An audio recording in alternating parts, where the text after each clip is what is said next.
When you look at a car, you generally consider its looks, power, and torque figures. It's probably safe to assume that most of us spend very little time thinking about a car's braking ability, and undoubtedly many of us barely considered what a car will do to help in an emergency stop. You may have seen ABS, EBD or BA mentioned somewhere in a brochure or a car advertisement. These are all the cutting-edge car braking technology. ABS known as anti-lock braking system. EBD is electronic brake force distribution system. And BA known as braking assistance. Almost all of us are aware of such terms, but only a handful knows what exactly they mean, and how exactly they strengthen the safety department of a vehicle. Their functionality is completely different from that of the regular brakes, and these are considered much safer for the occupants. These features are present in a number of vehicles from the hatchback, sedan, compact SUV, and multi-purpose vehicle segments of the domestic market. So let's understand these topics differently. Starting with ABS.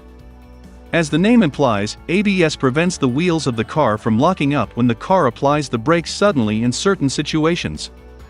This type of brake allows the driver to have complete control of the car's steering when maximum force is applied to the brake pedal. Generally, when the driver suddenly applies brakes to a moving car, there is a high probability that the wheels will get stuck due to the sudden brake force and slide on the road. This happens because the momentum of the velocity of the car is carried by it, and the wheels are unable to convert it into rotational motion due to the brakes.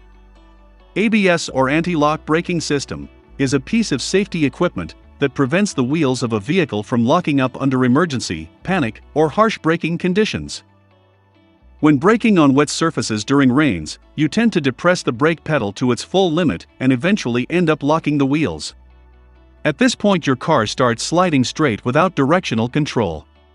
The situation becomes worse when all this happens uncontrollably. The loss of grip may result in the driver losing control over the steering of the vehicle. This may, in turn, lead to an accident. That's where an ABS comes to the rescue. Thanks to the latest safety regulations, nearly all 4- and 2-wheelers nowadays come with an ABS. The first primitive form of ABS was developed in the 1920s by French pioneer Gabriel Voisin, initially to aid braking on aircraft. Although, it wasn't until the 1970s that ABS was adapted and introduced to the commercial vehicle market on a large scale. The anti-lock braking system has 4 main components: speed sensors, valves, pumps, and controller. Speed sensors monitor how fast the wheels are rotating. Valves allow to block and release pressure on the brakes. Pumps are filled with hydraulic fluid and apply pressure to the brake drums on demand. The electronic control unit, ECU, is the brain of ABS and uses data from sensors to determine whether to pump the brakes or not. The speed sensors are located on the wheels that monitor the speed of each wheel.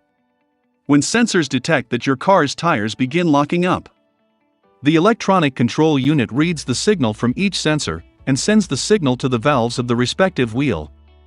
Then, valves rapidly apply and release the brakes automatically to keep your tires from skidding and helps keep the driver in control of the vehicle. If speed sensors detect that the speed of any of the wheel is reducing drastically compared to others, the ECU sends the signal to the valves of the respective wheel to reduce the brake pressure, and the valves get closed. After this, the wheels start to accelerate again, and the signal is sent to the ECU one more time, which in turn sends the signal to open the valve and increase the brake pressure, and hence, brakes are applied. The cycle repeats itself until the application of brakes becomes normal. So essentially, ABS works in 3 stages. Brake pedal is pushed. Will sensors detect skidding or locking, ABS pumps the brakes. In a car equipped with ABS, what mostly happens is the system applies the brakes in small pulses to prevent sudden brake locking. That is why you can feel vibrations and juddering at the brake pedal when ABS is activated. When you feel or hear the ABS vibrating, continue to firmly press and hold the brake, then steer to safety. If your car doesn't have 4-wheel ABS or the ABS is not working, you'll need to slow your vehicle down as much as possible before turning the steering wheel. Take your foot off of the accelerator pedal, and if you're in a manual geared car, push the clutch down, push the brakes with as much pressure as you can, until you can feel your wheels lock, then release the brakes, take your foot off the brakes, then reapply the brakes. This replicates the ABS braking method, ABS works most effectively when the tires are properly inflated and in good condition. Common causes of four-wheel ABS malfunctions include worn brake linings and air or dirt in the brake fluid. The primary task of ABS is to give the driver steering control during hard braking, not reduce stopping distance, as is the general misconception. That said, given the right type of road and conditions, that may prove to be the case. For example, on wet sealed roads ABS usually shortens the distance required for a stop, but on gravel or dirt tracks, skidding may actually decrease stopping distance as the car's tires are able to dig into the surface. Besides the ABS, there is also the EBD, which stands for Electronic Brake Force Distribution. While ABS is the overall automotive braking technology, EBD is just a part of the overall system. However, both these elements are equally important in reinforcing the safety department of the vehicles. The EBD is responsible for distributing the braking power to all wheels of the car. Also helps in regulating and applying the braking force needed to each wheel according to the road condition, vehicle's load, and its speed. The EBD ensures how much braking force is needed by each wheel, and then applies the same in order to achieve the most suitable braking impact. For example, consider the most common scenario. In a front-engine car, front wheels carry a heavier load than others, and will require more brake force in order to bring the car to a stop, without it going out of control. The extra weight up front increases the grip of the front tires, while it reduces the grip of the rear tires. This makes the rear tires more likely to lock up during braking. When the rear wheels slip, the car can begin to fishtail or even go into a spin. Traditionally, braking systems included a proportioning valve to allocate the correct amount of brake force to the front and rear tires. However, with ABS, the proportioning valve no longer provides an ideal solution to the problem. EBD is based on the principle that not every wheel needs to put forth the same effort into bringing the car to a stop. That means an EBD system can not only detect how much weight is being supported by each wheel, but change the amount of braking power sent to each wheel on an instant-by-instant basis. When a car slows down, its weight shifts forward. In a front-engine car, this is where the EBD comes in. With EBD, an ECU determines the slip ratio of each of the tires individually. If the ECU notices that the rear wheels are in danger of slipping, it applies less force to them while maintaining, or, if necessary, increasing, the force applied to the front wheels.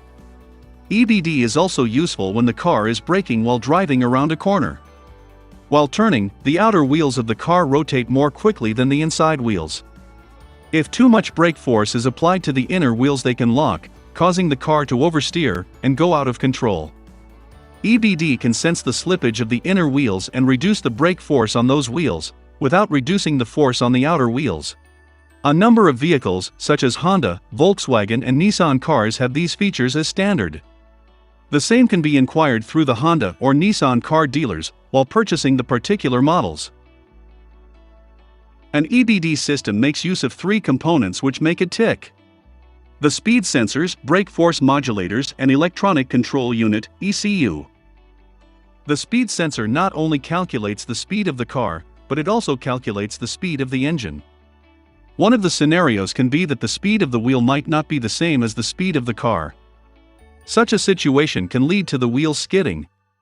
The speed sensors calculate the slip ratio and relay it to ECU. Electronic control unit. It is a small chip which collects the data from the speed sensors in each wheel and uses the data to calculate the slip ratio. Slip ratio is the difference between the speed of the car and the rotation of the tire. Once the slip ratio is determined, it makes use of the brake force modulators to keep the slip ratio within limits. Brake force modulators.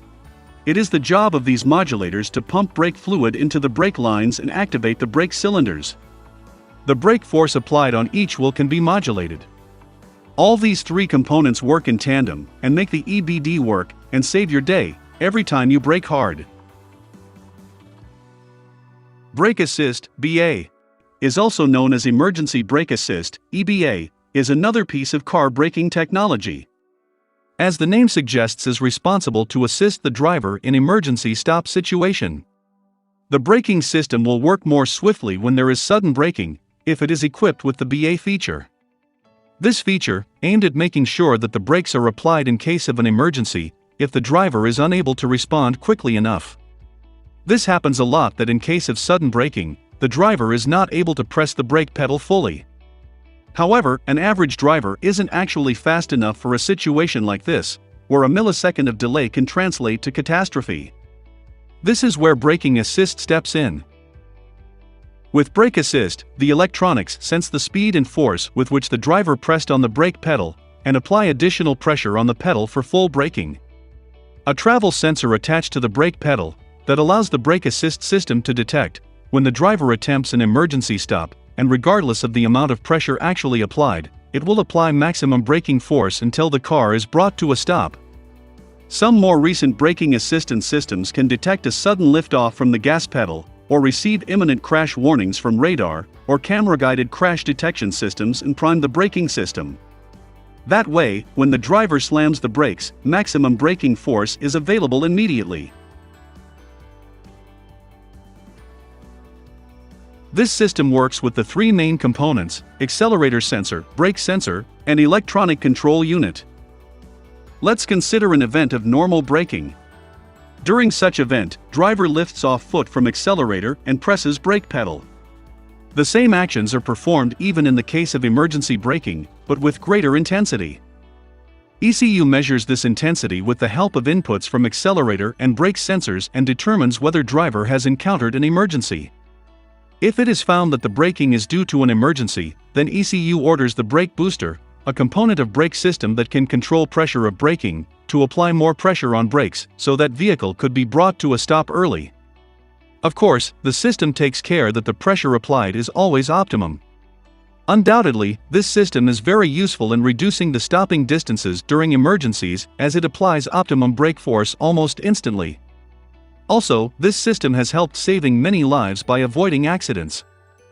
Mercedes-Benz is the first manufacturer to offer this system as a standard feature on all its vehicles since year 1998. So what do you think about these braking systems? Are they good? What braking system do you drive a car with? Tell me in the comments. Did you know that there are many different types of tires available which differ according to the season? Watch this video and find out which tires are best for your car.